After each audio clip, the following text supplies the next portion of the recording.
Hi friends, ఈరోజైతే మనం టమాటా చారు చేసుకుందాం. ఇలా ఒకసారి ట్రై చేసి చూడండి, సూపర్గా ఉంటుంది. ముందుగా టమాటాలు కట్ చేసుకొని కుక్కర్లో పెట్టుకోవాలి. ఆ తర్వాత ఒక 10 నిమిషాల ముందు కందిపప్పు నానబెట్టుకొని దాంట్లో వేసుకున్న తర్వాత మిరియాలు, ధనియాలు అండ్ ఎండుమిర్చి, చింతపండు అండ్ లాస్ట్గా ఉల్లిపాయలు కూడా వేసేసుకొని కుక్కర్కి ఒక 3 విజిల్స్ దాకా పెట్టుకోండి. ఆ తర్వాత టమాటాలు పైనుంచి తొక్కు తీసేసి నీళ్ళన్నీ ఉడగట్టేసి మిక్సీకి వేసుకోండి.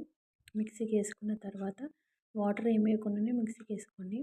మిక్సీకి వేసుకున్న తర్వాత ఒక ప్యాన్ పెట్టుకొని దాంట్లోకి ఆయిల్ వేసి ఆవాలు, జీలకర్ర, ఎండుమిర్చి అండ్ వెల్లిపాయలు కూడా వేసేసి కరివేపాకు ఇవన్నీ కొంచెం ఫ్రై అయిన తర్వాత మనం మిక్సీ పట్టుకున్నది ఉంటుంది కదండి, అది కూడా దీంట్లో వేసేసేయండి.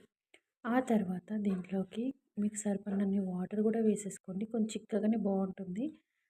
సరిపడినంత వాటర్ కూడా వేసేసి పసుపు అండ్ టేస్ట్కి సరిపోయినంత ఉప్పు అండ్ దీంట్లోకి సీక్రెట్ ఏంటంటే బెల్లం అండి. బెల్లం వేయడం వల్ల సూపర్ టేస్ట్ ఉంటుంది. బెల్లం అండ్ సరిపోకపోతే కారం కూడా వేసుకోండి.